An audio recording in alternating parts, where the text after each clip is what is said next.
going on, guys? Welcome to another episode of the Blitz. Today, I'm joined by my regular cohorts, Toni and Kieran. Toni, I'm going to go to you first, bro. How are you doing?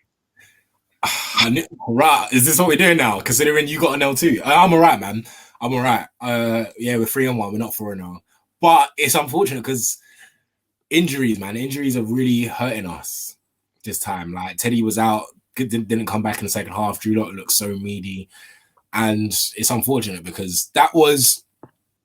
If we stayed fit and we have a healthy Broncos, it looks like a winnable game. Like our defense kept us in the game for a bit, and other than a couple big plays, like we didn't do that bad. But it's just unfortunate that there's a lot of injuries to the Broncos right now. But I'm fine, man. I'm still thinking playoffs. Some players will come back. Not everyone's out for the season. I mean, we are going to talk about your guys because of what happened yesterday as well. But you've been double cooked. Your team got cooked on Sunday. Yesterday on the pod, you were about to quit.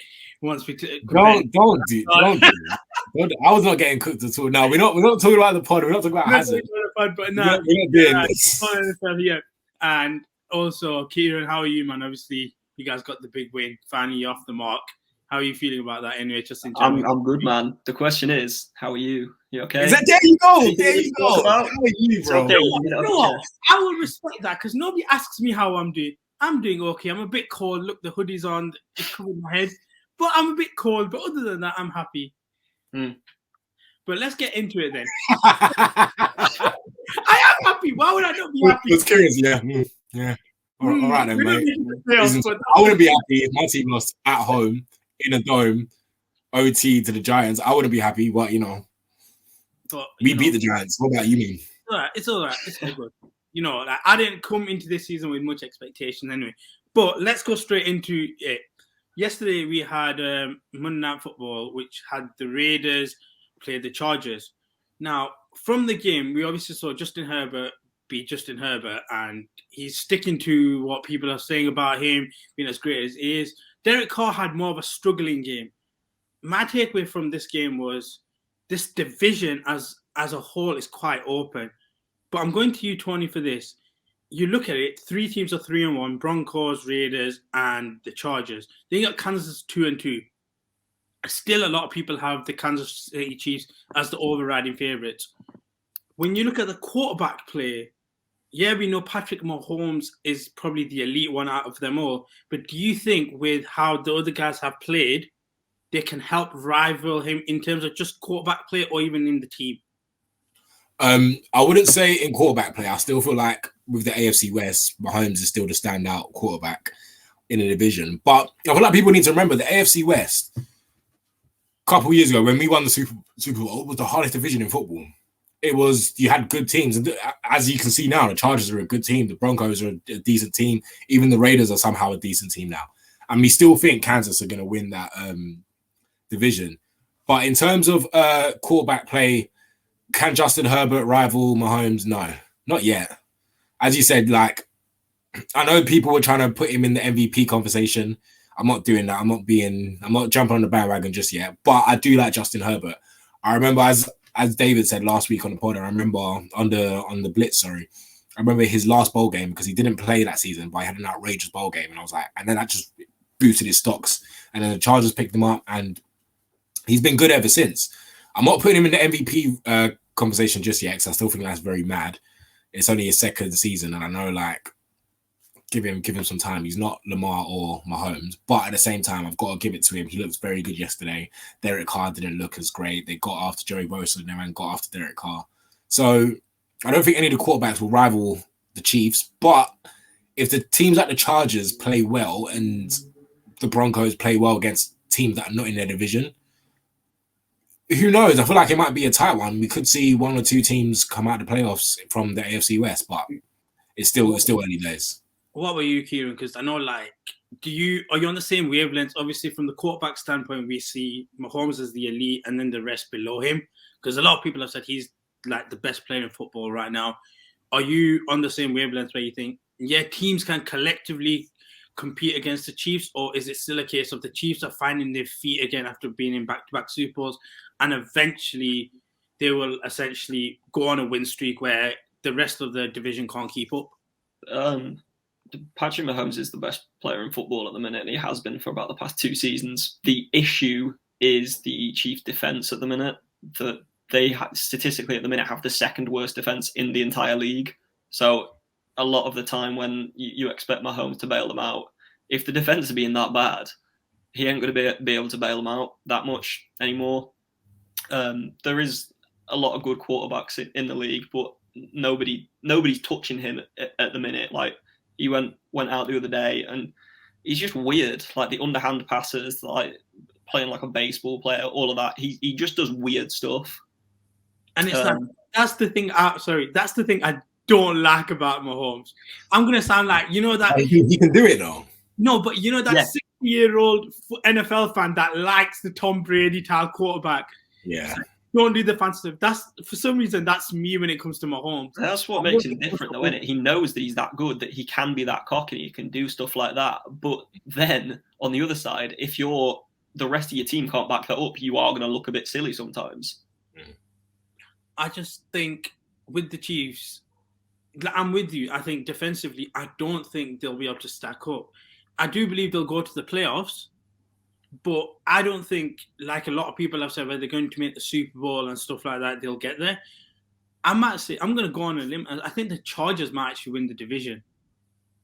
And the only reason I say this is I've grown up seeing the Chargers be one of them teams.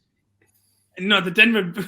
I'll say this. I don't think. Well, I don't think we're going to win in the division either. I don't think they'll make the playoffs. And the only reason is based on what's just happened. You've got injuries, and then I think your quarterback play. With Teddy, it's okay because it's safe, but it's good safe where you can appreciate something. I don't trust Drew Lock to do anything. Yeah, same. If that makes sense. Whereas with the Chargers, growing up, I remember, I don't know if you remember it as well, where they would lose the close games. Yeah. Every time within one score game, the Chargers would be that team where you'd be like, can they get over the hump? And they couldn't. Whereas now I feel like they can. And I just trust them to win games in situations, and they're more explosive as well. So if you can combine that both, I feel like they might actually spring a surprise and actually win the division this year. And I know that sounds mad, but I just don't trust the Chiefs. And I think that you do get tired being consistently good as long as they have been. So am I just a bit crazy thinking that? Depends on, as Kieran said, I think it depends on the defense. It really depends on. Because last week we said it, the Chiefs could have been 0-3. Really and truly, they could have been, and they should have. So, and that's not down to their offense, that's down to their defense. And it's not down to Mahomes, it's down to their defense. So we'll see. If their defense doesn't improve and it keeps going like this all throughout the season, then maybe we'll see some more L's for the Chiefs. But at the same time, I don't expect. Like, I know the Chargers are playing well, but they lost to Dallas. They still lost to Dallas, and they still have that one possession Chargers juju in there. Do you know what I mean? Yeah, because we done it to them last season. Literally, Drew Lock won it on the last play of the game, and they were up the whole game. And it was Justin Herbert as well, up the whole game. And we last throw of the game, we won it. And that's Chargers vibes, you know what I mean? Maybe it's changed. Maybe it's changed because Justin Herbert's come in, but Justin Herbert was there last year. So Jerry we'll Moses see. Said the other day, like after the game, he was saying what Abbas just said, that they used to have that tendency where they'd go in up at half time and he'd be like, right, how are we going to throw this away? And he said that he doesn't feel like they've got that in them anymore. And I don't know. Obviously, they've got a new head coach this year, and Justin Herbert looks like a very good quarterback at the moment. If there's something that's changed in them at the minute and they just have that faith, because I think the head coach really helps. Like, I don't know, there was quite a few times in the game against the Raiders that they'd go out on like fourth and like a few, like fourth and 3. I think it was like 3 or 4 times that they went out and they were just like, yeah, just throw the ball. Like, I don't care if we lose the ball here. And they even that punt as well that they tried to do yesterday. Like that, the coach, like, it's a bit weird how they do it, but he has a lot of faith in his offense, and I think that's, as the quarterback, for example, you're gonna feel confident if your coach has that much faith in you. I think one thing I'll say is, like, I feel like more teams are kind of doing where they're using 4 downs instead of 3 downs as the marker, especially if it's like a 4 and 2. A lot before it used to be the punt, and now it's like, no, let's take a risk and go for it, especially depending on the field position. But moving away from that, let's go to a homecoming. Brady, Belichick, the Bucks beat the Pats, but we sat here last week and I said it's going to be a blowout. I think we were all kind of a wavelength where we thought that Brady would actually go in there and put up a pretty strong performance, but it kind of turned the other way. So I'm going to ask you this first for you guys, either of you. Did you expect the reception that Brady got, or were you a bit surprised that he was actually cheered quite a bit pre-game, and then once the game started, they were booing him? I wasn't surprised because I feel like, listen, who are the New England Patriots without Tom Brady? Like, let's keep it 100. So I'm not surprised that pre-game they cheered for him. They respect him. Obviously, he brought them 6 titles, and then after, boo, like that's just because he's a Buccaneer now. And I don't know. I feel it was weird because like they only won on a missed field goal. Like no one expected that. I kind of agreed with David when he said that. Listen, if someone knows Brady, he's going to be Belichick, right? And that defense is going to go after Brady, and it's going to be set up to negate Brady as much as it can. So I kind of didn't expect a massive blowout. I did say that it's going to be depending on Mac Jones, and Mac Jones didn't even look too bad. Like he was a missed field goal away from beating Tom Brady. And do you know who the last rookie quarterback to beat Tom Brady was? Geno Smith. Exactly, Geno Smith. So that shows that no one. Everything about him was bad. Yeah, exactly. So that was the last rookie quarterback to beat Tom Brady. So I have to give Mac Jones a bit of credit because he led that drive, got them down to a field goal, and they just missed it. So it is what it is. Like they nearly beat him, nearly, and it wasn't a good showing out for Brady, but he still won. So what can you say? Sticking on Mac Jones, then, like we've been a bit critical of him to say we expected a little bit more, just that little bit extra. He actually tied a record with Brady, 19 straight completions. And at one point, they were winning the game 14-13. So, Kieran, I'll come to you. Was this, I guess you could say, Mac Jones' coming out party? And if it was, is there now expectations where you look at them and you think, wait a minute, you guys could go ahead and win the divisions, considering Miami haven't been what we expected Miami to be? I don't know. Obviously, it's going to take a rookie quarterback a little bit of time to get settled in the NFL and everything. And I think Belichick would have drummed this up to be a really big game. So he would have felt, I have to have a really good game here. In terms of the division as a whole, if he continues playing like that, I don't see why not. Because Miami, haven't looked good. And they're playing like a third string quarterback at the minute because the Tua's ribs are either broken or bruised or whatever. And I can't remember who the other guy is. Jacoby Brissett, is it? I think you might be right. Yeah, he died. So yeah. The rest of the division's quite open. So if Mac Jones can keep playing like that, because it seems like he had a decent game the other day, then I don't see why they can't go and at least challenge for the division. Are you on the same wavelength, or did we kind of rule out New England a bit too quickly? Or are they okay, but even though they are 1-3 right now? That's the thing, bro. They're 1-3. Like, I know the narrative right now is Mac Jones nearly beat Tom Brady, but he didn't, right? So that's we've got to keep it 100. He didn't. Yes, if we expect this from Mac Jones now, if we think, because football don't work like that, sports doesn't work like that. If I can nearly beat this guy, then I should be able to beat all the other teams in my division. Unfortunately, it doesn't work like that. I don't think Mac Jones is... I'm not saying he can't put up a performance like he did against Brady. Well, it was 2 touchdowns, 1 interception, and a couple 100 yards. So it wasn't that bad, and I kind of expect him to do that again in an extent, but I'm not going to use this as a coming out party thinking, okay, because if I put that expectation on Mac Jones, we're not going to see it week in, week out. But right now, I think out of the rookie quarterbacks,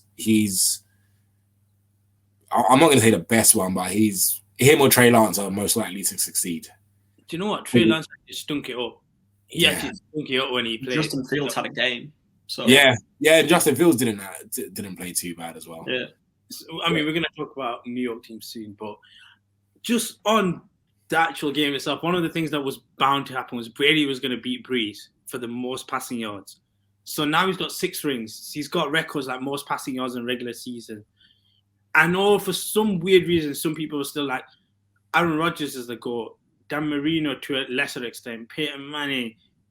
Is there no real like question of GOAT or no GOAT? Is it actually Brady, and the rest are just like nostalgia, not nostalgia acts, but based on like people's preferences? And like you can look at Brady and say, here you go, you are the GOAT now because you've done it in New England where you got 6 rings. You then went to Tampa. You made them a winning franchise where they were hopeless. You've now got passing yards, records upon records. Is he the GOAT officially? I think from last season when he's got more Super Bowl rings than any organization. Like at that point, you've got to be like, he's won he's won 6 in New England and then gone to another team and just turned them into a Super Bowl winning team and is better than any team has ever been. Like, even at that point, I don't know how people still say anyone else. And he was going to beat the passing yards eventually, wasn't he? And no one's going to say like Drew Brees is the GOAT, are they? So I don't know how anyone can have any arguments that it's Tom Brady. And on Brady then, Tony, I'll go to you. Like, we talk about athletes playing for a certain amount of time, for the time, etc. We got Ronaldo in football, our football. Like, just like he's saying you could play till 40. Where do you expect Brady to play to? Bearing in mind, what is he, 43 now? He's 44. 44. He said he wants to play till 50. I don't see that happening, but I don't see him retiring this season or next. So that's another 2 years, maybe 3. I don't see him. He's not going to play another 6 years in the league. I think that's ridiculous. Like I don't even know how old I'm going to be in 6 years' time. I'm going to be 30. I promise you, Tom Brady will not play when I'm 30. I'll tell you that for free. He won't. But he's got another couple of years in him because he doesn't look like he's slowing down. And in his position, thank God, he kind of doesn't have to, in a sense. Like, as long as you can throw and you can move around the pocket. Did you see him run for that first down the other day? I was like, he said he was looking like that number 1 from Squid Game. But what I'm saying, like, Tom Brady, I don't think he's slowing down anytime soon. Yes, he is the GOAT. I think if you question anyone else, I think it's pretty stupid. He is the GOAT. I think he was even the GOAT before he won at Tampa, and Tampa just solidified that now. So, yeah, man, I'd expect him to play till 45, 46. Late 40s, I don't see that happening because that would be ridiculous. Old Zimmer frame Brady. Yeah, exactly. Like, I don't see a 47-year-old playing in the NFL. And especially, like, it will be for another franchise. And let's say if he wants to play, it will be for a crap team. Like, it will decline it. Father Time has to get everyone eventually. Do you know what I mean? Do you know what? Even if it gets Brady, it's still not got him because it hasn't. It hasn't. Like, he's actually eclipsed Father Time, and it pains me to say that because me and Max Kellerman were on that cliff together. We thought it was gonna go, and it didn't. How did that work out for you? Yeah, my jersey's coming. It's coming soon. It's actually coming soon. I'm not gonna tell you guys when it's coming, but when it comes, it's gonna be on air. But like, you won't know when it's on, but it's gonna be on air. Well, sticking with like quarterbacks, and we've gone from, I guess, Brady, who's like an old generation, to like the new generation. And Kyler Murray played the Rams 4-0 as an undefeated. Sorry. When we look at the Arizona Cardinals, 2 questions first. Where are they in terms of the NFC rankings? So let's go on that first. Then we'll do MVPs. Where would you see the Arizona Cardinals in terms of the NFC? Are they, because of how they beat the Rams, the favorites? Or is it still like a step below and it was just one of them wins that wasn't expected like we talked about on the pod, but it's happened and now the eyes are on the Cardinals? Kieran, I'll ask you that first. So when you said the NFC teams, like who's the best team at the moment, I had a look at like the records and everything and just wrote down a few teams that are there or thereabouts. So I'll say the teams and just get some reactions. So the Cardinals obviously have to be one of them, being 4-0. The Packers, because Aaron Rodgers 3-1. The Rams obviously had a bad game, but before that were very good. The Cowboys, which might be a bit of a weird one, but they've been very good in the past few weeks. The Bucks, obviously. That was it. Just them 5 at the minute.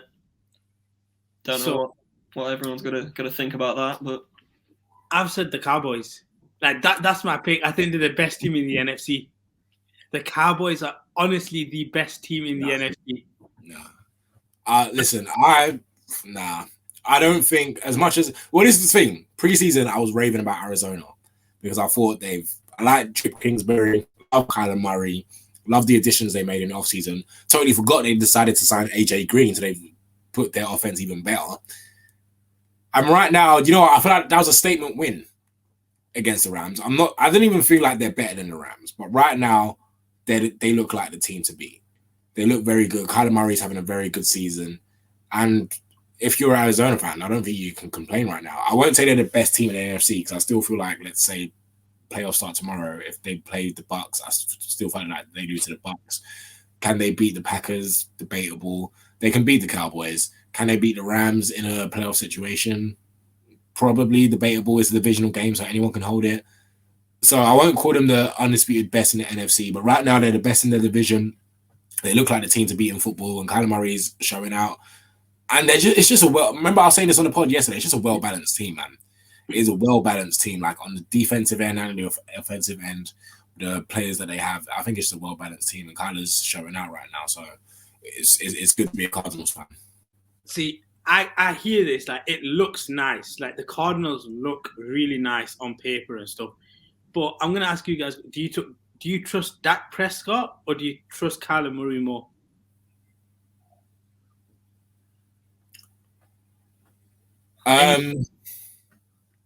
Because the fact that you guys are thinking about it makes me believe that you would even want to say Dak Prescott. Well, he's more experienced, isn't he? He's more experienced. That's the only thing I'm thinking. But then again, like the only playoff experience Dak has is losing to Aaron Rodgers, right?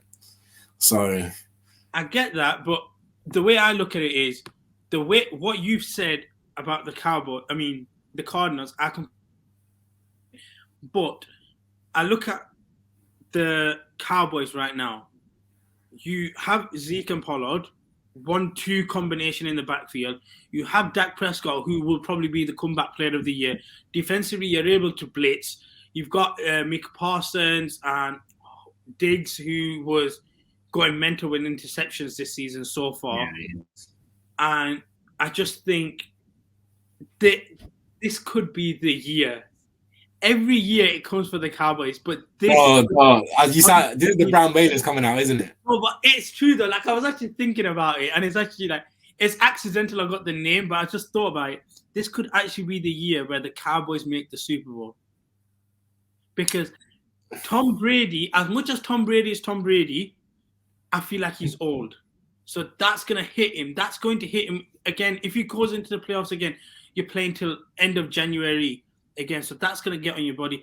Aaron Rodgers and the Packers are basically like what the Steelers remind me of last year, where you had an inflated record. Your team is not good enough. The Rams, me and you are kind of on the similar wavelengths. We don't trust Stafford. Kyler Murray and the Cardinals will have their eyes on them now. I don't see anybody else as a threat. Seattle, because I like Russell Wilson, so there's a bit of bias there. But other than that, I just feel like the Cowboys, if they can stay healthy, they can be the best team in the NFC. NFC East, not the whole NFC. As much as I like the Cowboys, if they want to be the best team in the NFC, everyone has to be on job. Dak has to have that rookie season that he had, and Zeke has to have that season that he had as well. And I'm not saying the Cowboys can't make the playoffs. I expect them to make the playoffs. I think they're the best team in the NFC East. No offense to the Giants, but it's what it is. I feel like they're the best team in the NFC East. But nah, not the NFC, man. There's too many. Like, I don't expect them to beat the Packers, the Bucs, the Cardinals, the Seahawks, the Rams, San Francisco even. I think the Packers are one that have gone under the radar at the minute because they had that terrible first week. And since then, they've just looked very good. And I don't think anyone's really thinking about them as one of the better teams at the minute because of the situation that's been going on with Aaron Rodgers and everything. And that video of him smiling at the Steelers coach, and everyone was like, it's happening. Do you know what? If that happened, I don't know. I don't know how. No, but that was because Aaron was just trying to quick snap, and Tomlin called a timeout just in time. So he was like, it was a smile like Twitter works. People see something and they're like, well. Yeah, exactly. And then people will be like, "Oh, Aaron Rodgers to the Steelers confirmed." I was like, "No, that's not what happened."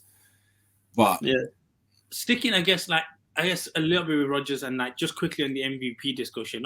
You know, when something happens, everybody brings up the MVP discussion.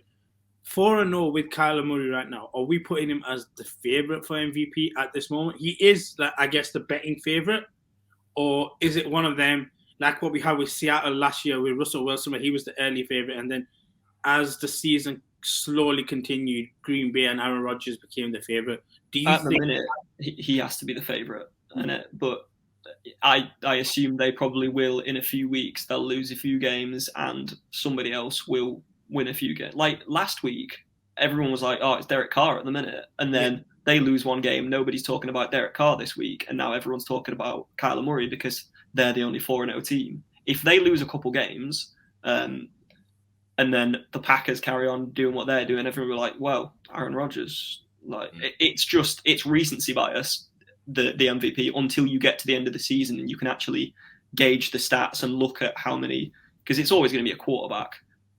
But until you get like midway through the season and you can see it's literally just on who's performing the best at that current week. So at the minute, everyone's going to be saying Kyler Murray, but it's literally just too soon to say who it's going to be at the end of the season.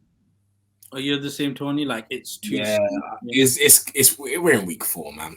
Do you know what I mean? Like we're in week 4 going into week 5. We still got time. If I had to bet tomorrow and the MVP's announced tomorrow, probably will be Kyler Murray. Justin Herbert might have a shout, but that's again recency bias. When he lost to Dallas, we wasn't saying this. So we've still got a lot of time. Like who says Russell Wilson and their man just don't go on a run and then next you know he's the MVP. Do you know what I mean? So I'm telling you, I said this on the first Blitz of this season, like Russell Wilson, just bet the Seahawks.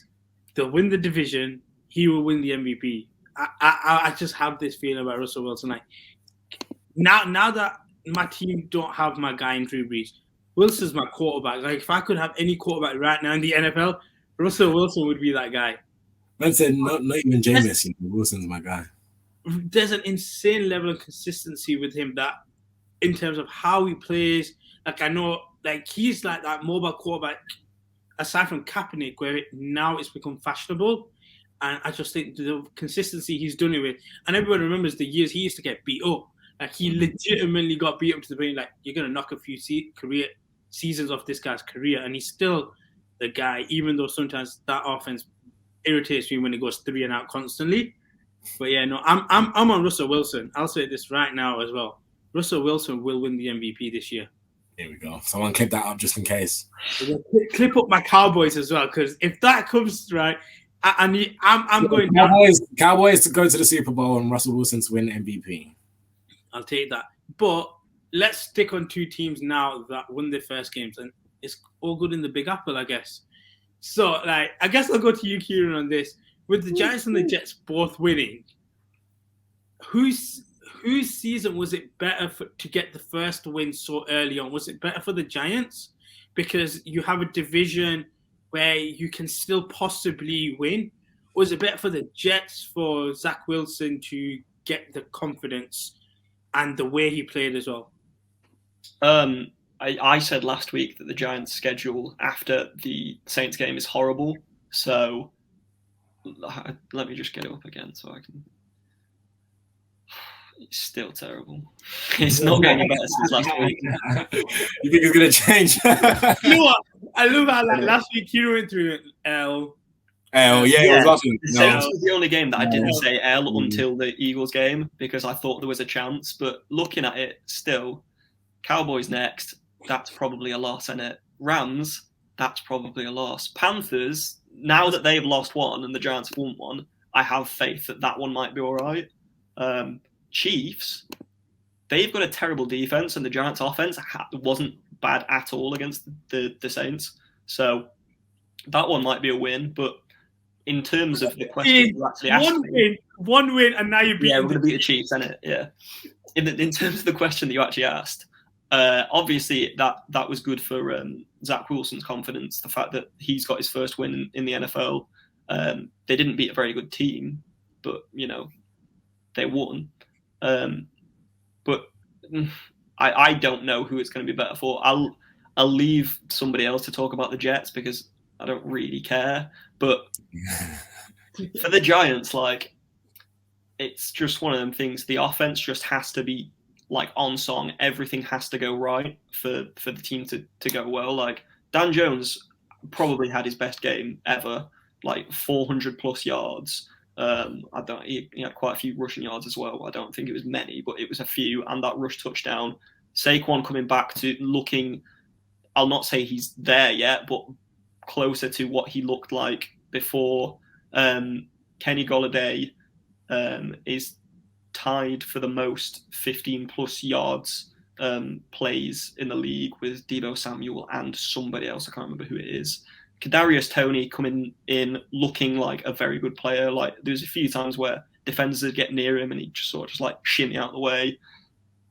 If everything goes well for the entire offense, even Evan Ingram caught the ball for once. Like, if everything goes well, the Giants will win a few more games. And I don't really know about the Jets because they're on paper, you would say the Giants team is better than the Jets team. Well, that might be Giants bias. I don't know if that's something that everyone else agrees on, but I think on paper the Giants team is better than the Jets team. I would pick the Giants, but I was going to say, does it open up the division now? Even though the Cowboys are sitting at 3-1, let's say the Cowboys lose back-to-back games, you win 2, you might be, and you've still got to play them twice. Like, let's say, for example, you play them this week, you win that game on the road. All of a sudden, that win against the Saints helps open up the division, or was it one of them? Okay, great, we got a win, but we don't expect much from this season type of thing. Yeah, I still don't really expect a lot because looking at a lot of the teams that we do have to play, they are better teams. So there might be here and there. Like that, against the Saints, that was a smash and grab win. Like, into the fourth quarter, we were down.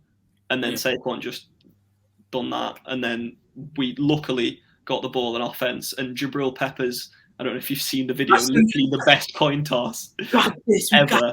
Yeah. Heads, man. Yeah. We got the ball, man. And then he said something else. But yeah, there might be a few more games than that are like smash and grab victories. But as a whole, I don't know if there's going to be too many wins. It's not going to be a positive season, but it might not be terrible now. And with the Jets, then, like we've talked about just quickly, Tony, about like MVPs, but then Rookie of the Years on that side of things. When it comes to the wins, how much of a determining factor could that possibly be for Wilson to possibly get that Rookie of the Year?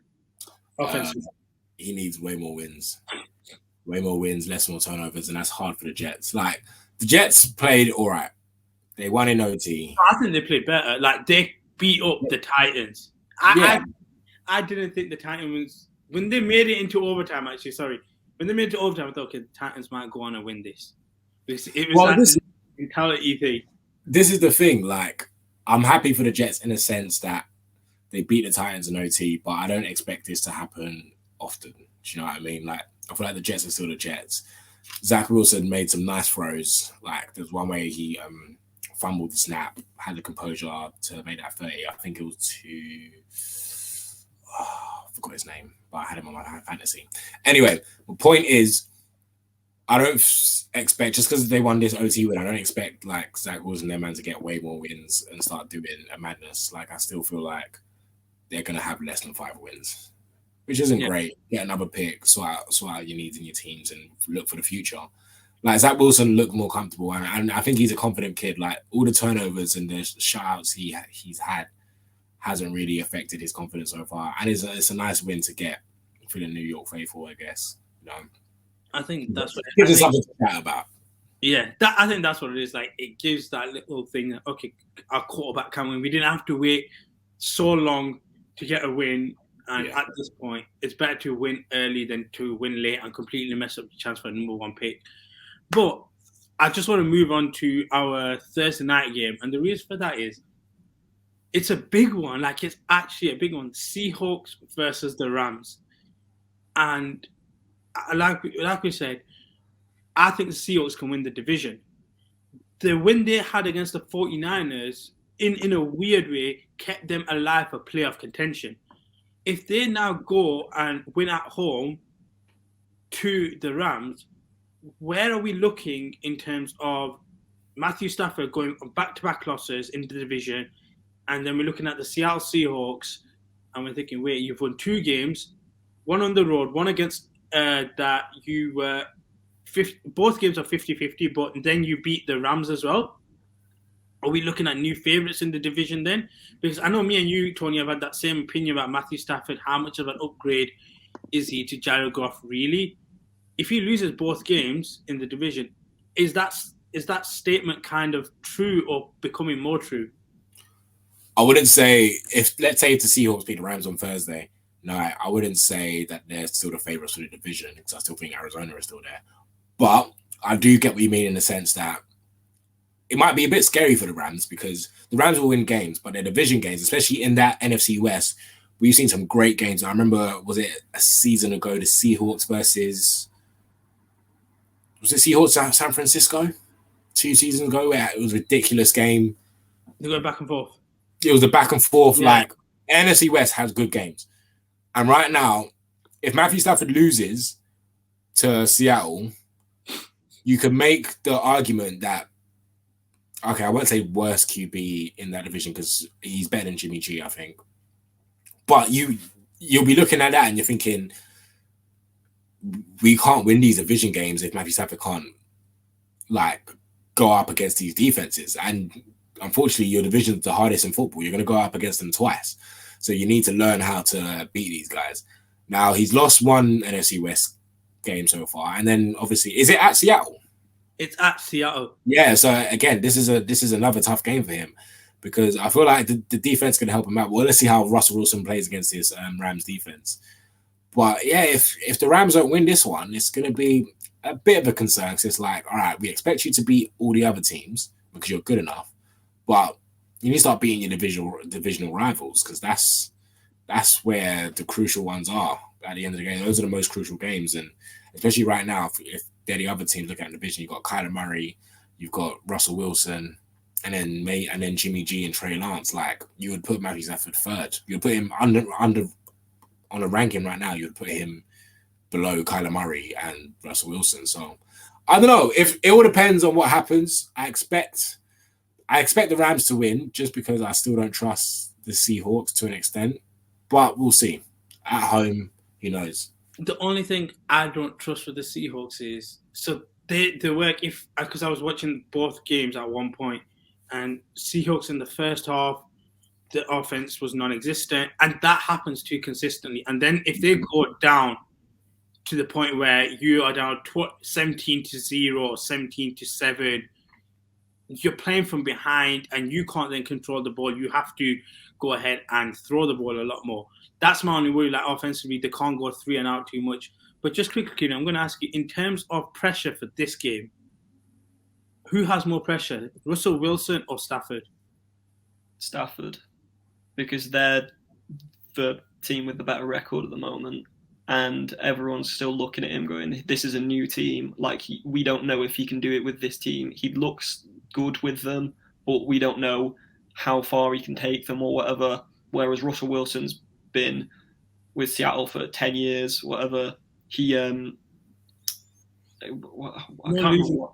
Yeah, he's never had a losing season as well. Yeah, and he's won 100+ games with the same team, which is the first quarterback to do that since Peyton Manning. I think it was the quickest. I think he's won it the second quickest. Yeah.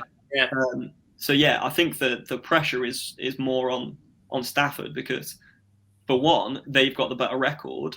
So if they lose, then you go in there 3-2, and the Seahawks are also 3-2, and also it sort of says that maybe they're not as good as they looked like they were at the start. It's a big if, though, because I still think the Rams are going to win against the Seahawks. I think they are currently the second best team in that division, or the best team in the division, because I think at some point the Cardinals will lose a few games, and I do expect the Rams to carry on and win more games. So I think if they do lose, it will look bad for them, but I don't see them losing, to be honest. I'm taking the Seahawks. And just finally, I'm going to just wrap this up on, we've got the NFL London game this week with Falcons, and the Jets. In terms of the NFL coming to the UK, obviously it's now quite consistent. You have 2 to 3 games each season. At one point, there was the idea of like having an NFL team here. In terms of the logistics side of things, or just in general, how would you guys feel, let's say, if we had an NFL London team? Would you guys like that idea, or do you prefer like NFL teams coming and playing here instead? It'll be weird because I wouldn't stop supporting the Broncos, but then I'll kind of have to support this London team in a sense. But I don't know, and I feel like logistically, how do you do it? Because there'll be at an advantage to time zones, traveling, and then the London team will be at a disadvantage because they're always traveling to a different time zone and on road games. Like, I prefer them to come if they're happy to come here, because we've even seen with some of the times those teams come here. Like some West Coast teams find it hard to adjust to the time zone. Some East Coast teams find it hard. So, having a London team constantly, I just don't think it would work logistically. And I would like it. I wouldn't say no, but I would still. It's not like I'm gonna pledge my allegiance to that London team. I would still be a Broncos supporter. I think I'm kind of with you, but Kieran, what's your opinion on like? Yeah, logistically, it would be a bit of a nightmare. For one, the time zones. Like it's fine teams doing it once a season, and obviously it's only this season it's 4 teams doing it. If you were doing that every other week, flying out to say you're going out to Seattle from London, that's West Coast time difference, and you're in literally the other side of the country, everything. You've got hundreds of members of staff, and then the players as well, and all the equipment and everything to be taken with you. Logistically, it just seems like it would be like it just wouldn't work. I don't think. And I'm with you guys. Like, I don't think this would work. I'm kind of with you, Tony. I don't think I'd support a London team. I couldn't, only because I've been a Broncos supporter for a bit now. So like, it's just I like him. I watch him, but that's about it. Yeah, I think I'm the same team. Would you support a London team? No. The way you just said, like, nah, forget it. Like, I don't really care. Like, I'm never supporting. What about a Sheffield team? Yeah, that'd be all right. I'm sure. Do you know what? I can't lie to you. I'm sure there'd be like there's a lot of like local teams that play. Like Sheffield would have its own like little NFL American football team. Yeah, well, there's one in Doncaster, so yeah, they would have their right, like, professional. And I just can't imagine like you go just get NFL players who then just become professional players to come against like Aaron Donald. Can you just imagine that? Like your quarterback playing against Donald. Like, yeah you're going to hospital every day. Like, there's no way around it. You're not that good. You just play college, bro. That's it. But we're gonna wrap up this episode today. Before we go, I just wanted to Tony, that Javonte Williams run for the Broncos the other day. He runs like 19 yards with a bloke on his back. It is honestly, I watched it live and I was like, he's running into traffic. Okay, breaks 1 tackle, breaks 2.